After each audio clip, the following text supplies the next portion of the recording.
ओम साई राम। आप सभी साईं भक्तों को मेरा ओम साई राम, जय साई राम। कैसे हैं आप सब लोग? बाबा की कृपा से और आशीर्वाद से आप सब लोग अच्छे और स्वस्थ होंगे। श्री शिरडी साईं बाबा का पावन महाग्रंथ श्री साईं सचित्र। जो कोई भी भक्त बाबा के इस पावन महाग्रंथ श्री साईं सचित्र ग्रंथ का पारायण सुनता है, पढ़ता है, पूरी श्रद्धा सबूरी से, सच्चे भाव से, सच्ची आत्मा से किसी भी मनोकामना पूर्ति के लिए करता है तो बाबा उसकी समस्त मनोकामनाओं को पूर्ण करते हैं और अपना आशीर्वाद प्रदान करते हैं। ऐसे ही हम आप सभी साईं भक्त बाबा का श्री साईं सचित्र का महापारायण कर रहे हैं। आज हम अध्याय नंबर 12 करेंगे और आप सभी साईं भक्त पूरी श्रद्धा भाव से अपनी मनोकामना पूर्ति के लिए बाबा का यह पारायण सुने और पढ़ें। उससे पहले अगर आप मेरे चैनल पर नए हैं, पहली बार आए हैं, तो आप मेरे चैनल को सब्सक्राइब, लाइक और शेयर कीजिए और बेल आइकन को भी ज़रूर दबाएं ताकि मेरे बाबा के वीडियोस आने वाले आप तक पहुंच सके और आप बाबा के इस चैनल से जुड़ सके। तो शुरू करते हैं बाबा का अध्याय नंबर 12। सद्गुरु के कर स्पर्श का प्रभाव। रामनवमी के दिन उर्स चंदन समारोह है। रामनवमी उत्सव का प्रबंध। सद्गुरु के कर स्पर्श का प्रभाव। ग्रंथ लेखक हेमांड पंत ने अपने मूल ग्रंथ में सद्गुरु के कर स्पर्श के प्रभाव का वर्णन बड़े ही भावात्मक ढंग से किया है। वे लिखते हैं कि सद्गुरु इस जीवन रूपी नौका के खेवनहार हैं। वही इस संसार सागर से उनकी नौका को पार लगाएंगे। सद्गुरु शब्द का उच्चारण करने मात्र से ही उन्हें जैसी अनुभूति हुई उसका वर्णन करते हुए वे लिखते हैं कि जब सद्गुरु का नाम लिया तो उन्हें सद्गुरु श्री साईं बाबा का स्मरण हो आया। उन्हें ऐसा लगा जैसे वे उनके समक्ष खड़े हुए हों और मस्तक पर ऊदी बभूत लगा रहे हैं। वे अपना हाथ उनके मस्तक पर रख रहे हैं। ऐसी अनुभूति होने पर वे आनंद सागर में गोते लगाने लगे। नेत्रों से प्रेम पूर्ण आंसुधारा बहने लगी। वे लिखते हैं कि सद्गुरु के कर स्पर्श का ऐसा प्रभाव है कि जो सूक्ष्म शरीर संसार को भस्म कर देने वाली अग्नि से भी नष्ट नहीं हो पाता, वही सूक्ष्म शरीर सद्गुरु के कर स्पर्श से पल मात्र में ही नष्ट हो जाता है। अनेक जन्मों के पाप नष्ट हो जाते हैं। जिन लोगों का चित्त मन स्थिर नहीं हो पाता, वही चित्त सद्गुरु के कर स्पर्श मात्र से ही स्थिर हो जाता है। वे कहते हैं कि श्री साईं बाबा के मनोहरी स्वरूप के दर्शन मात्र से ही भावावेश के कारण गला रुंध जाता है, नेत्रों से आंसुधारा बहने लगती है और जब हृदय भावपूर्ण हो जाता है तो स्वभाव की जागृति होने से आत्मा की अनुभूति होने लगती है और आनंद आने लगता है। मैं और तू का भाव नष्ट हो जाता है।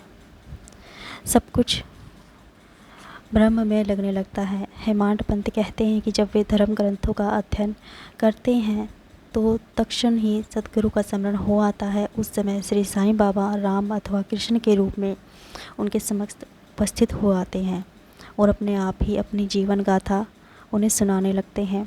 वे लिखते हैं कि जब वे हेमांड पंत किसी से कोई बात कर रहे होते हैं तब श्री साईं बाबा की कथाओं का स्मरण करते हैं ताकि उन बातों का ठीक अर्थ बात सुनने वाले को समझा सकें। हेमांड पंत कहते हैं कि जब वे कुछ भी रचना नहीं कर पाते तब स्वयं श्री साईं बाबा उन्हें प्रेरित कर लिखवाते हैं और फिर उसका समापन नहीं हो पाता। जब भक्तों में अहम भाव बढ़ जाता है तब श्री साईं बाबा उन्हें संबल देकर उनका अहंकार दूर कर अंतिम लक्ष्य की प्राप्ति करवा देते हैं और उन्हें पूरी तरह संतुष्ट कर असीम सुख पाने का अधिकारी बना देते हैं। जो भक्त श्री साईं बाबा को नमस्कार करके अनन्य भाव से उनके शरणागत हो जाते हैं, उन्हें फिर किसी भी प्रकार की साधना, जप, तप, होम आदि की आवश्यकता ही नहीं रहती। उन्हें चारों पदार्थ अर्थात धर्म, अर्थ, काम, मोक्ष की सहज ही प्राप्ति हो जाती है। श्रीमद् भागवत गीता के 18वें अध्याय के श्लोक 66 में स्वयं भगवान श्री कृष्ण भी अर्जुन से यही कहते हैं कि हे अर्जुन, तू सभी धर्मों को त्याग कर एकमात्र मुझ परमात्मा की शरण में आ जा। मैं तुझे तेरे सभी पापों से मुक्त कर दूंगा। परमात्मा प्राप्ति के 4 मार्ग हैं: कर्म, ज्ञान, योग व भक्ति। इन चारों में भक्ति मार्ग कांटों भरा, गड्ढों व खाइयों से भरा है। लेकिन यदि सद्गुरु पर अटूट श्रद्धा करके गड्ढों व खाइयों से बचते हुए गुरु के चरण चिन्हों पर चलकर इस मार्ग पर आगे बढ़कर परमात्मा तक पहुंचा जा सकता है। श्री साईं बाबा ने दृढ़ता से कहा है कि ब्रह्मा ही स्वयं श्री साईं बाबा की विश्व की उत्पत्ति, रक्षा व लय की शक्तियाँ अलग अलग होकर भी एक ग्रंथ है। ग्रंथ रचयिताओं ने इन्हें बतलाया भी है। भक्तों के कल्याण के लिए श्री साईं बाबा ने कहा है कि मेरे भक्तों के घरों में अन्न व अस्त्र का कभी अभाव ही नहीं होगा। यह मेरा विशिष्ट है कि जो भक्त मेरी शरण में आ जाते हैं और जो हृदय से मेरी उपासना करते हैं, उनकी मैं सदा चिंता करता रहता हूँ। स्वयं भगवान श्री कृष्ण ने भी श्रीमद् भागवत गीता में कहा है कि जो भोजन व वस्त्र की तुम चिंता मत करो, जो कुछ मांगना चाहते हो वह परमात्मा से मांगो। संसार में मिलने वाले मान सम्मान उपाधियों को त्याग कर परमात्मा कृपा व अभयदान की प्राप्ति करो। इन्हीं से सम्मानित हो। संसार के कुचक्रों में मत पड़ो। अपने इष्ट आराध्य देव को दृढ़ता से पकड़े रहो। शारीरिक इंद्रियों और मन को परमात्मा के चिंतन में लगाओ। संसार के पदार्थों के मत पड़ो। सदैव मेरा ही चिंतन करो। मेरा चिंतन करते रहने से तुम सांसारिक वैभव संपदा की ओर उन्मुख नहीं होगे।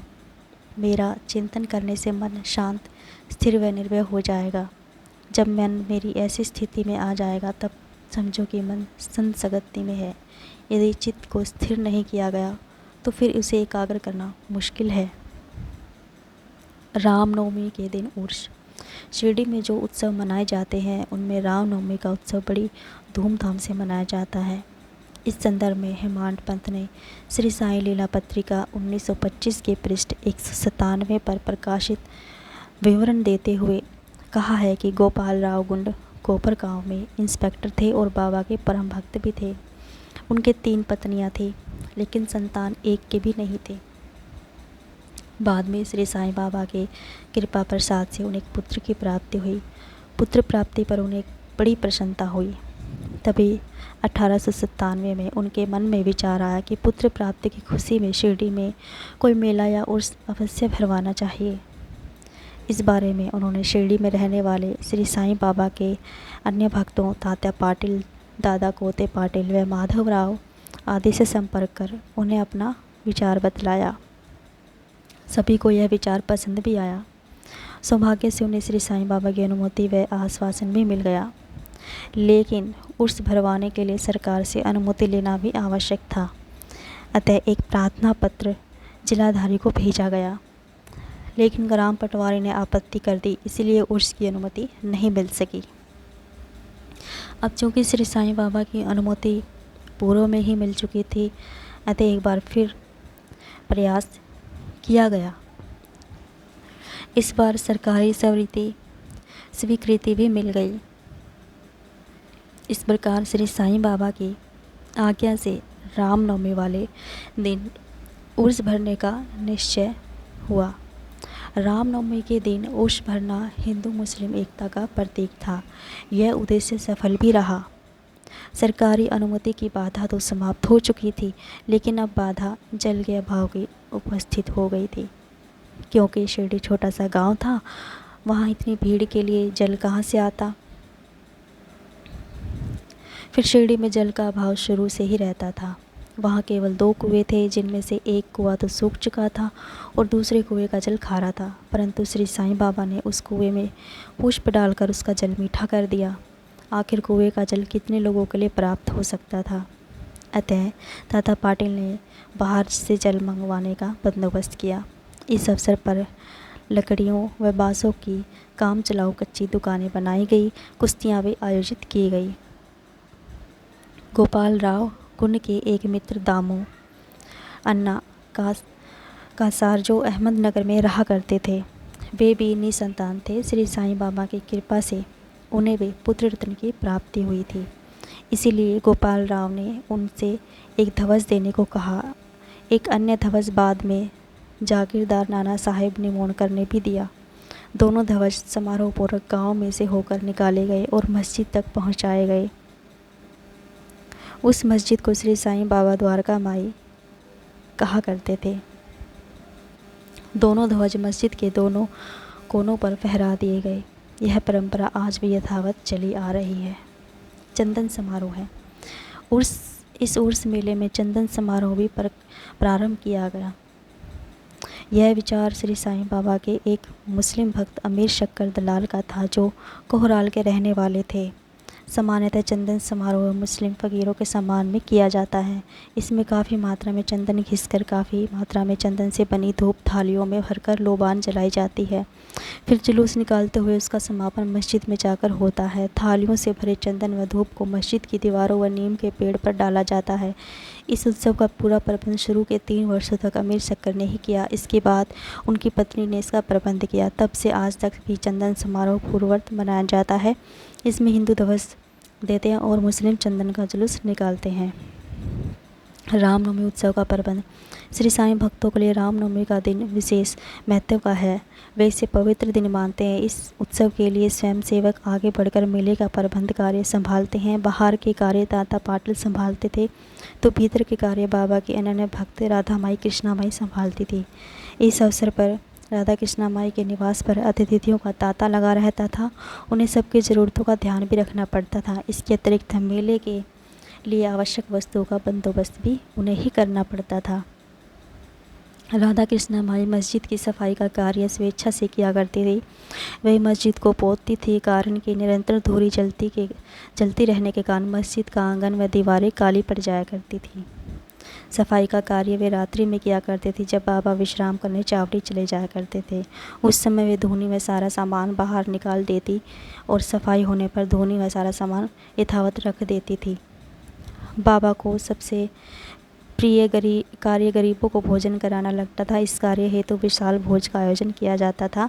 यह कार्य मेले का ही एक अंग था। इस भोज में अनेक प्रकार की मिठाइयाँ बनती थी। उपरोक्त सारा कार्य राधा कृष्णा माई के आवास पर ही संपन्न होता था। इस कार्य में प्रतिष्ठित व धनी भक्त भरपूर आर्थिक मदद किया करते थे। ओम साईं समूह। ओम साईं नमो नमः। अध्याय 12 संपन्न हुआ। श्री साईं बाबा आपकी समस्त मनोकामनाओं को पूर्ण करें और आपको अपना आशीर्वाद प्रदान करें। श्री साई शरणम सदा ही जपते रहिए। ओम साई राम।